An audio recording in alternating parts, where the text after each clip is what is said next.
Talk to us about the ministry expansion and just breaking into new opportunities and partnering up.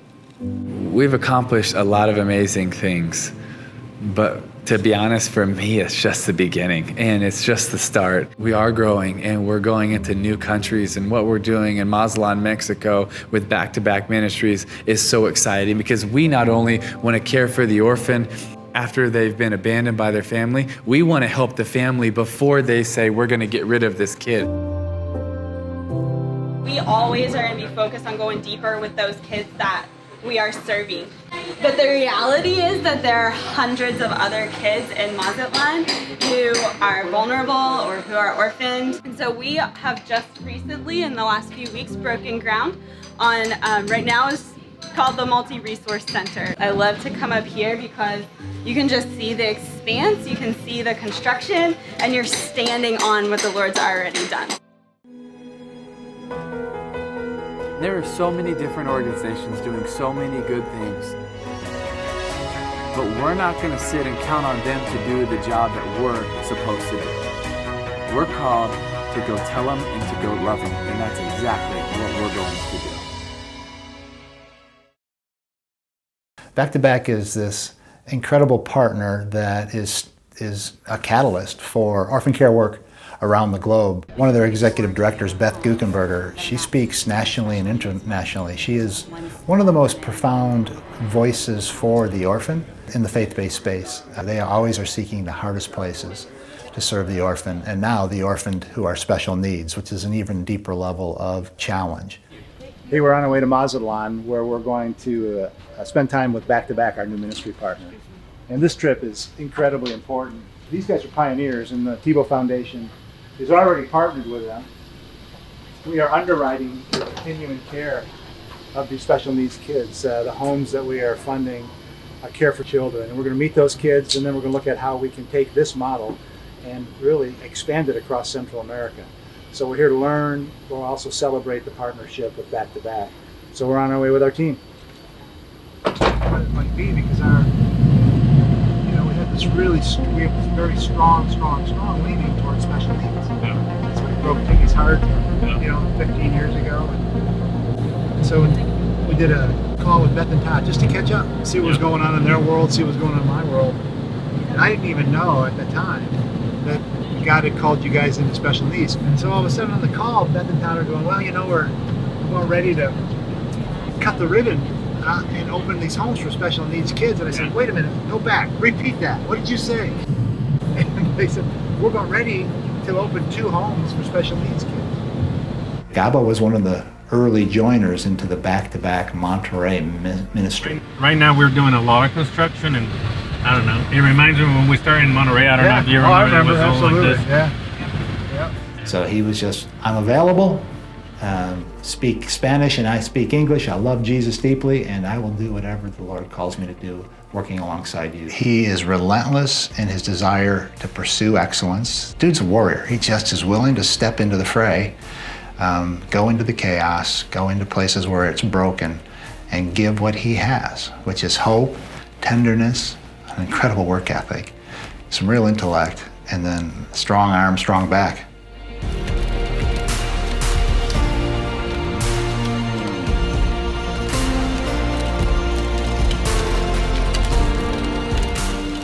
All right, so we'll do a tour in a little bit, but this is the original building here, and then across the street, that's our property as well, and then we have about 1.25 acres on the outside of that wall as well. So when we arrived in Mexico and got to see the beautiful campus at Back2Back, the homes in Mazatlan, I think really follow what I love so much about Back2Back's mission, that they are a voice for all orphans and that their role is to leave no orphan behind. I don't doubt that for a second. Nice to meet you. Adam, Steve. Steve, nice to meet you. Adam is the architect on this project. Brandy. Randy. One of the first things that we got to do was sit down as a team and have lunch with a lot of their staff, which was just really an intimate way to get to know them and hear a little bit more about their heart behind the work that they do and the kids that they get to serve. In Mexico, our culture, because we are kind of delayed on the progress on research for special needs. A lot of families, they don't know what to do with them. It's like, this kid is not communicating with me, I don't know what to do, so I'm gonna leave him alone. There's an entire team. We have the interdisciplinary team. So there's a nurse, a therapist, an educator, spiritual director, a psychologist, and then these guys, and now I'm here too, that are all like fighting for these kids. And so, right. And so they know these kids. The caregivers were down there just this morning with me. He was screaming, and I was there, and I had no idea why he was screaming. He was just screaming. And they all knew exactly what scream that was and what it meant and why he was doing it and how they were going to fix it. We don't typically tell stories, frankly, using people's first names and their history, so this is very unusual.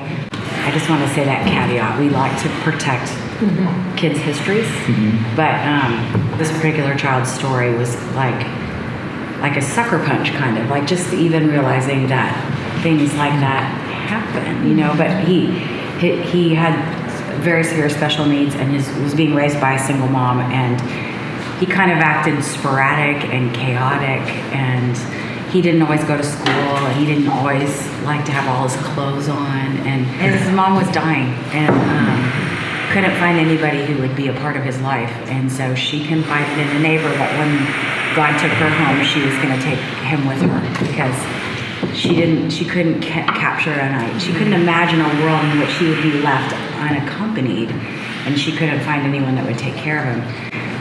That they went to the house and told the mom, we have a place where we will take care of your child. And they took him, and then she died very, very shortly afterwards. But you think about, that is not, like, just the idea that somebody would feel so helpless that there's nobody who understands and no place for my child, that if I go, he has to go with me. That makes me grateful that you're creating a place where people have choices. They were hard,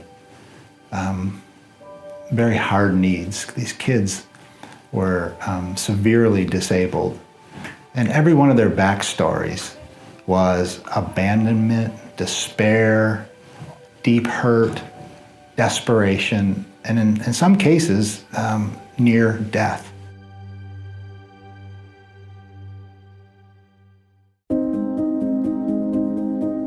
Eric, I want to introduce you to a couple of the kids.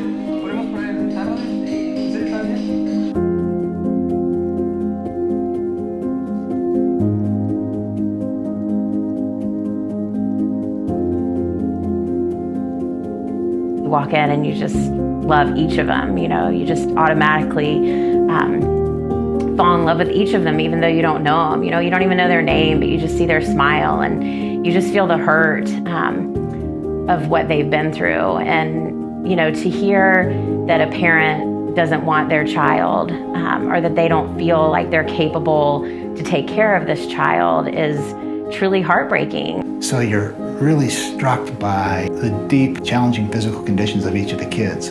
But then you're looking at the environment that they're in. And so the other side, the contrary is that they're in a good place, a safe place, they're taking care of, their love.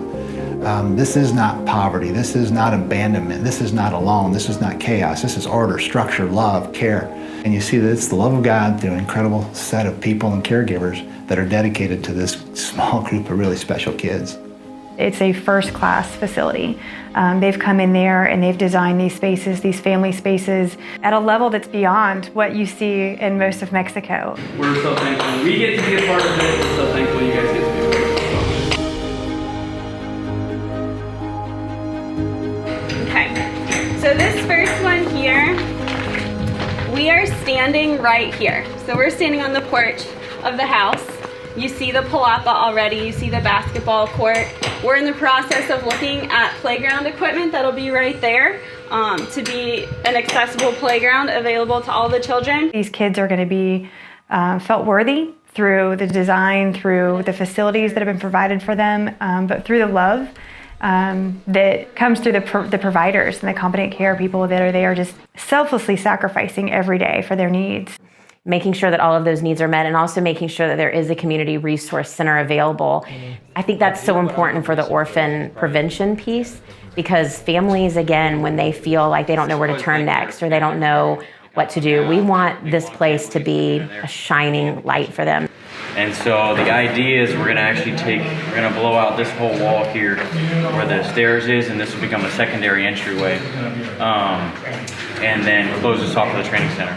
The buildings that we have here, the palapa, the soccer field, this is just stuff. And we recognize that stuff is not what the Lord uses in our lives. The things that we have here, like this palapa, why we love it so much is because there's space. And it's space for relationships to happen. And so we are so thankful just for the space that is clean and is nice and looks beautiful.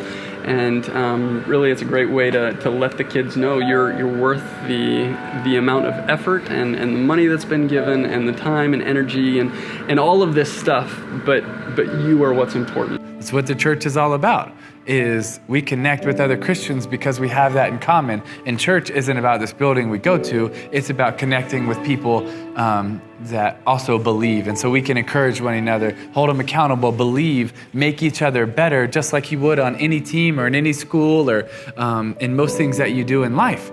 And if we make room for God, He cannot not come to that space. And so when I hear you talk about making space here, it's like, we're going to just make Him the space, and then connection will fill and follow. That's awesome.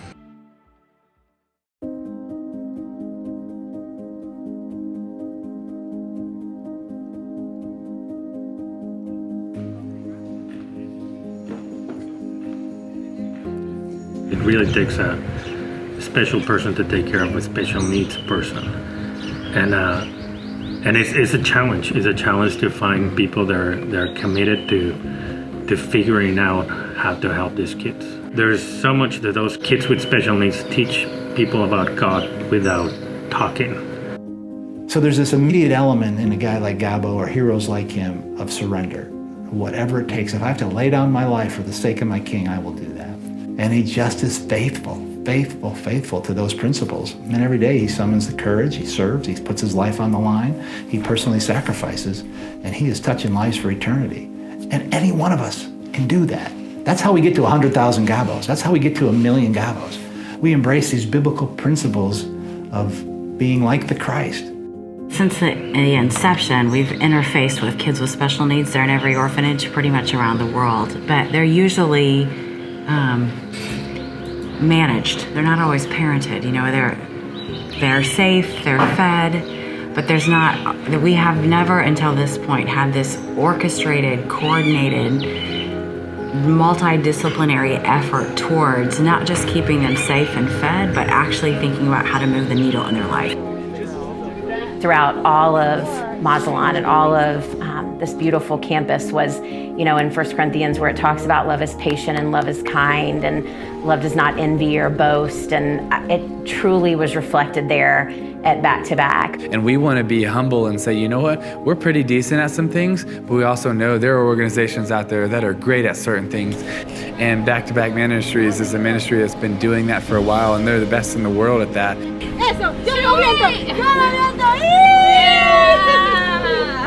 I mean, when you look at partners, you look for people that share DNA, that have similar passion, callings, and that they can bring their piece and you can bring your piece, and then together 1 + 1 ends up equaling more than 2. And so when I think about what it looks like for Back2Back and the Tim Tebow Foundation to come together, it feels to me like 1 and 1 is going to make a lot more than 2. What we bring to the table is this on the ground, everyday kind of grinding out real-time solutions to problems that we cannot give up on, that we can't be satisfied with. And we have a staff here that is just dedicated to figuring out increasing opportunities for kids with special needs, how to improve upon our systems, and how to dream bigger than we've ever dreamed before.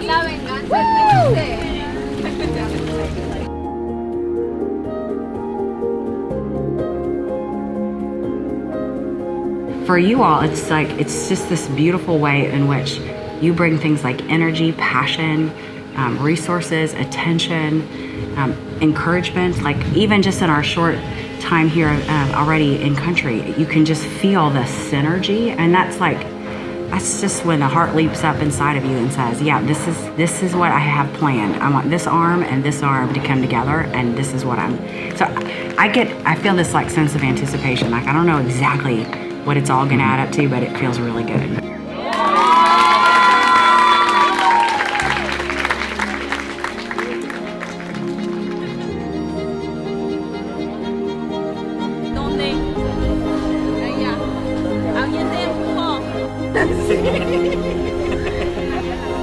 So you've got this remarkable, organic, God-inspired coalition that changes a region of the world. Well, now we take that model, we take it to Asia, we take it to South America, we take it to Africa, we take it into Europe.